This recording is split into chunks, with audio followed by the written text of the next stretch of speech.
حضرت لقمان رحمۃ اللہ علیہ کا بیٹا جب تجارت کے لیے جانے لگا تو وہ حضرت لقمان کی خدمت میں حاضر ہوا۔ تب حضرت لقمان کہنے لگے، بیٹا جب سفر پر جاؤ گے تو تم ایک میدان پاؤ گے۔ اس میدان میں ایک چشمہ ہے جس کا پانی نہایت ٹھنڈا اور شیریں ہے، اور اس کے کنارے ایک درخت ہے، اس کی چھائیں بہت گھنی ہوں گی اور فرحت بخش ہوں گی، لیکن خبردار اس درخت کے سائے تلے ہرگز نہ بیٹھنا، اور اللہ تعالیٰ تم کو اس مہلک سے محفوظ رکھے۔ اور وہاں تم کو ایک شخص بوڑھا ضعیف العمر ملے گا جو عمر میں اس درخت سے بھی بڑا ہوگا، پھر جیسا وہ تم کو کہے اس کی بات لازمی ماننا۔ اور دوسری بات یہ ہے کہ جب آگے جاؤ گے تو فلاں گاؤں میں جانا، اس گاؤں کے لوگ میرے جاننے والے اور میرے تعلق دار ہیں، اور وہ تم کو اپنے گھر لے جائیں گے، تمہاری تعظیم و احترام کریں گے۔ اور اس گاؤں میں ایک عورت ہے جو بہت ہی حسین و جمیل اور بہت ہی مالدار ہے۔ بیٹا وہ لوگ تمہاری اس عورت سے شادی کرنا چاہیں گے، لیکن تم ہرگز اس شادی کو قبول نہ کرنا، اور خدا اس سے تمہیں اپنی پناہ میں رکھے۔ اور تیسری بات یہ ہے، ایک شخص فلاں نامی اور فلاں شہر میں رہتا ہے، ایک مدت ہوئی ہے مجھ سے قرض لے کر گیا ہے، پس اس سے قرض وصول کرتے آنا، اور خبردار رات کو وہاں مت ٹھہرنا، اور یہ تمام نصیحتیں یاد رکھنا۔ اور اب جاؤ، میں نے تمہیں خدا تعالیٰ کے سپرد کیا۔ چنانچہ وہ اپنے باپ کی بتائی گئی باتوں کو تسلیم کرتے ہوئے سفر پر نکل پڑا۔ جب مذکورہ میدان میں پہنچا جس کے بارے میں اس کے باپ نے نصیحت کی تھی، اس میدان کے کنارے پر ایک چشمہ پانی کا اس نے دیکھا۔ اس چشمے کا پانی نہایت شیریں اور صاف و شفاف تھا، اور اس چشمے کے کنارے ایک درخت اس نے دیکھا جس کے سائے تلے ایک شخص بزرگ کامل بیٹھا ہوا تھا۔ مارے گرمی اور پیاس کے اس کا دل چاہتا تھا کہ اس سے پانی پیے اور اس درخت کے سائے تلے کچھ لمحہ کے لیے آرام کرے، لیکن اسی وقت اسے اپنے باپ کی گئی نصیحت یاد آئی تو وہاں سے قدم آگے بڑھانے لگا۔ تب اس بزرگ نے جو درخت کے نیچے بیٹھا تھا، اس نے آواز دی، اے لڑکے کہاں جا رہے ہو؟ ایسی تیز دھوپ میں اور اتنی سخت گرمی میں؟ پس اس چشمے کا ٹھنڈا پانی پیو اور اس درخت کی ٹھنڈی چھاؤں میں کچھ لمحے آرام کر لو۔ آؤ میرے پاس آ کر بیٹھو۔ لڑکا بولا، ہرگز نہیں بیٹھوں گا، کیونکہ میرے باپ نے مجھے منع کیا ہے اس درخت کے سائے میں بیٹھنے سے۔ تب بزرگ کہنے لگا، قسم ہے تیرے رب کی، اس دھوپ اور گرمی میں تو نہ جا اور میرا کہا مان۔ یہ بات سنتے ہی لڑکے کو باپ کی بات یاد آئی کہ وہ بزرگ تجھے جیسا کہے تم ویسا کرنا، اس کی ہر بات ماننا۔ تب لڑکے نے اس بزرگ کا کہا مان لیا اور اس کے خلاف نہ کیا، اور سلام کر کے بیٹھ گیا، چشمے سے ٹھنڈا پانی پیا اور تھوڑی دیر کے لیے سو گیا۔ تب اس درخت کے اوپر سے ایک سانپ اس لڑکے کو کاٹنے کے لیے اترا۔ لڑکا سویا ہوا تھا لیکن بزرگ جاگتے تھے، پس انہوں نے سانپ کو مار کر سر اس کا کاٹ لیا۔ جب لڑکا اٹھا تو دیکھا کہ ایک سانپ مردہ پڑا ہے بغیر سر کے۔ بزرگ سے حال حقیقت معلوم کر کے متعجب ہوا اور باپ کی پہلی نصیحت کا راز جان گیا۔ بعد اس کے لڑکا وہاں سے اٹھا، اپنا اسباب سفر باندھا اور اس بزرگ کو سلام کر کے جانے کی اجازت طلب کی۔ تب بزرگ آدمی نے پوچھا کہ تم کہاں کا عزم سفر رکھتے ہو؟ لڑکے نے کہا، فلاں گاؤں میں جانا چاہتا ہوں، وہاں میرے باپ کے دوست ہیں۔ بزرگ نے کہا، اگر تم کہو تو میں بھی تمہارے ساتھ چلوں؟ لڑکے نے کہا بہت اچھے، آپ چلیں۔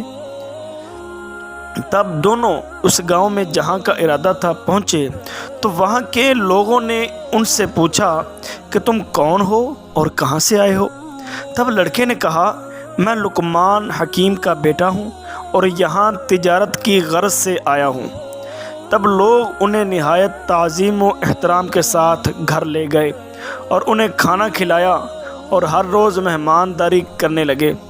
ایک دن کہنے لگے اے لڑکے، ہماری قوم میں ایک عورت نہایت خوبصورت، نیک بخت اور مالدار ہے اور حسب نسب میں درست ہے۔ ہم چاہتے ہیں کہ تم سے اس کا نکاح کر دیں، اور یہ بات تمہارے لیے درست ثابت ہوگی کہ مال و دولت تمہارے ہاتھ میں خوب لگے گا۔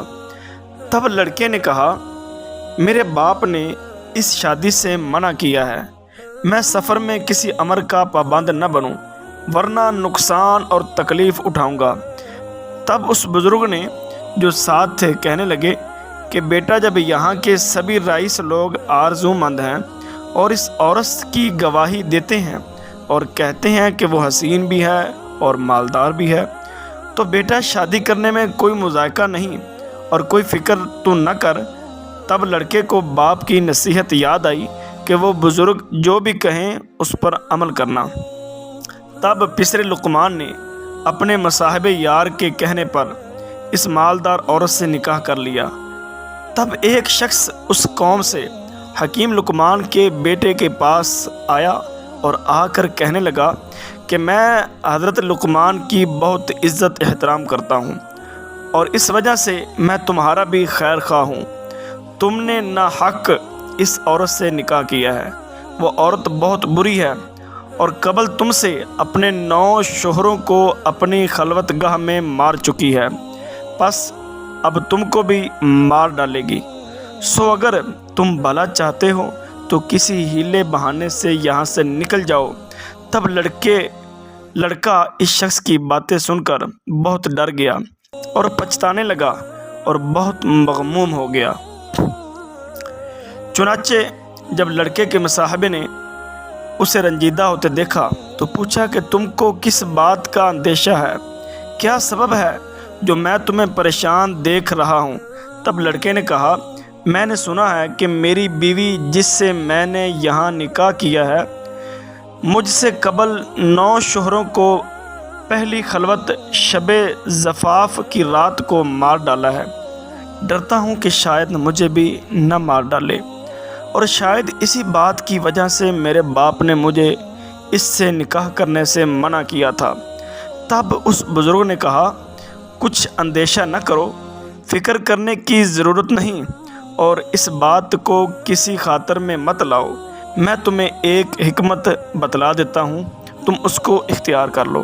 وہ یہ ہے کہ جب شب کو تمہاری بیوی تمہارے پاس خلوت قدے میں آئے، مطلب تمہارے بستر پر آئے، تو کسی بہانے سے اسے وہاں چھوڑ کر میرے پاس آ جانا، تب ہم اس کی تدبیر اور علاج کریں گے۔ غرض ہے کہ جب اس کی بیوی رات کو اس کے پاس خلوت کرنے آئی، تب اس نے کسی بہانے سے کہا کہ تم یہاں بیٹھو، میں ذرا باہر سے ہو کر آتا ہوں۔ بیوی نے پوچھا اچھا تم کہاں جاتے ہو؟ لڑکے نے کہا کہ قضائے حاجت کو جا رہا ہوں، تم تب تک یہاں انتظار کرو گی، اور اس کے علاوہ بھی آپ کا ایک کام ہے، وہ آ کے تمہیں بتاتا ہوں۔ تب لڑکا وہاں سے نکلا اور سیدھا اس بزرگ کے پاس آ پہنچا۔ تب اس بزرگ نے لڑکے کو ایک آتش دان آگ کے انگاروں سے بھرا ہوا لانے کو کہا۔ جب لڑکا آتش دان لے آیا تو بزرگ نے اس میں سر سانپ کا جو درخت کے نیچے سے کاٹ کر ساتھ لایا تھا اس کو اس آتش دان میں رکھ دیا اور آتش دان کو لڑکے کے حوالے کر دیا اور کہا اسے لے جاؤ اور اپنی بیوی سے کہو کہ برہنہ ہو کر اس آتش دان پر خود کو نیچے سے سینک دے، اور اس کے بعد اس آتش دان کو دوبارہ میرے پاس لے آنا۔ تب لڑکا اپنی بیوی کے پاس واپس گیا اور جیسا اس بزرگ نے کہا تھا اپنی بیوی کو جا کر ویسا کرنے کو کہا، تو بیوی کے انگاروں پر سینکنے کے بعد وہ آتش دان واپس بزرگ کے پاس لے گیا۔ تب اس بزرگ نے دیکھا کہ 2 سانپ اس انگیٹھی میں جل رہے ہیں۔ تب اس بزرگ نے کہا، اب جاؤ اور بے خطر اپنی بیوی سے جمع کرو، جس کا ڈر تھا وہ سانپ اس انگیٹھی میں جل رہے ہیں۔ بس اسی وجہ سے پہلے شوہر اس کے مارے جاتے تھے۔ چنانچہ پسر لقمان تمام شب اپنی بیوی کے پاس رہا اور فجر کو باسلامت خلوت سرا سے باہر آیا، اور اہل قریہ تمام ماجرا سن کر متعجب ہوئے اور پسر لقمان کے بچ جانے سے خوش بھی ہوئے۔ بعد اس کے پسر لقمان نے ارادہ کیا کہ اپنے باپ کے قرض دار کے پاس جاؤں اور قرض وصول کروں۔ تب اس نے بزرگ سے کہا کہ فلاں گاؤں میں ایک شخص کے پاس میرے باپ کا روپیہ ہے، میں چاہتا ہوں کہ اس سے وصول کروں۔ تب اس بزرگ نے کہا کہ میں بھی تمہارے ساتھ ہی چلوں گا۔ تب دونوں آدمی اس شخص کے پاس گئے تو وہاں کے لوگوں سے اس آدمی کے بارے دریافت کیا، تو لوگوں نے کہا کہ وہ شخص تو بڑا فسادی ہے اور دغاباز ہے، تم لوگ ناحق یہاں پر اپنی جان گنوانے کے لیے آ گئے ہو، لہذا تمہارے حق میں بہتر یہی ہے کہ یہاں سے واپس لوٹ جاؤ۔ اور وہ دغاباز آدمی کسی کو روپیہ لے کر واپس نہیں کرتا، لیکن ان دونوں نے لوگوں کی بات نہ مانی اور وہاں سے اس شخص کے پاس پہنچے، اور بعد سلام کے لڑکے نے کہا کہ میں حکیم لقمان کا بیٹا ہوں اور اپنے والد محترم کا قرضہ وصول کرنے کے لیے تمہارے پاس آیا ہوں۔ تب اس نے کہا، بہت اچھے، آپ ہمارے بزرگ زادے ہیں، لہٰذا آج کی رات ہمیں مہمان نوازی کا موقع دیں، صبح کو حساب کتاب کر کے جو روپیہ بنتا ہوگا واپس کر دوں گا۔ لڑکے نے کہا، میرے باپ کا حکم نہیں ہے کہ میں رات کو یہاں تمہارے پاس رہوں۔ تب اس بزرگ نے کہا جو اس کے ہمراہ تھے، اے لڑکے، فکر کرنے کی ضرورت نہیں ہمیں، چلو آج کی رات یہاں رک جاتے ہیں، پھر جو خدا نے ہماری قسمت میں لکھا ہے سو ہو کر رہے گا۔ چنانچہ اس بزرگ کے کہنے پر اس کی کرامت سے بھی پسر لقمان آگاہ تھے، اور باپ کا بھی حکم اور نصیحت تھی کہ اپنے ساتھ والے بزرگ کی بات ماننا۔ تب اس سبب سے دونوں شب کو اس دغاباز شخص کے مکان پر گئے۔ جب کھانا کھا کر فارغ ہوئے تو ان دونوں کو لبے دریا بنائے گئے ایک مکان پر لے گیا، اور اس دغاباز نے مکان کو اس طریقہ کے ساتھ بنایا تھا کہ جو کوئی بھی رات کو اس میں سو جاتا جوار بھاٹا آ کر اسے ڈبو دیتا۔ ان دونوں کو اس مکان میں ٹھہرنے کا کہا گیا۔ چنانچہ پسر لقمان سو گیا اور وہ بزرگ جو تھے جاگتے رہے۔ جب آدھی رات کا وقت ہوا تو دریا کی موجیں چڑھنے لگیں، پانی مکان پر چڑھ گیا۔ تب بزرگ نے لڑکے کو نیند سے بیدار کیا اور وہاں سے اٹھ کر اوپر بالا خانے پر جانے کو کہا، جہاں سے اس دغاباز کے بیٹے سوئے ہوئے تھے وہاں چلے گئے، اور وہاں سے اس کے بیٹوں کو تخت سمیت اٹھایا اور نیچے اپنی والی جگہ پر سلا دیا، اور خود اوپر اس کے بیٹوں کی جگہ پر جا کر سو گئے۔ جب فجر کے وقت وہ دغاباز شخص آیا تو کیا دیکھتا ہے کہ دونوں اوپر والے طبق میں اس کے بیٹوں کی جگہ سو رہے ہیں، اور اپنے بیٹے نیچے مکان میں ان کی جگہ پانی میں مردہ پڑے ہیں۔ تب وہ دغاباز شور مچانے لگا، کہنے لگا، افسوس، صد افسوس، میں نے تمہارے واسطے یہ ڈرامہ فریب کیا تھا کہ تم کو مار ڈالوں، لیکن میں خود ہی اس فریب میں ہلاک ہو گیا۔ میرے سب بیٹے مارے گئے۔ تم ان دونوں نے کہا کہ جو کسی کے لیے بدی کرتا ہے در حقیقت وہ اپنے لیے ہی گڑھا کھودتا ہے۔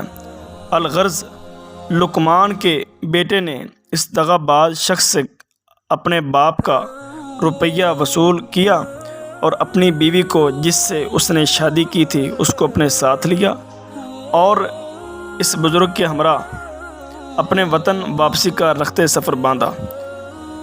جب اپنے مکان کے قریب پہنچا تو اس بزرگ نے پوچھا کہ اے بزرگ زادے، تو اتنا عرصہ میرے ساتھ رہا، تو نے مجھے کیسا پایا؟ تب حضرت لقمان کے لڑکے نے کہا کہ بے شک میں نے آپ کو نیک مرد پایا اور آپ کی برکت سے بہت سی مصیبتوں سے نجات پائی اور نیک بخت بیوی حاصل ہوئی اور بہت سارا مال و اسباب مجھے حاصل ہوا۔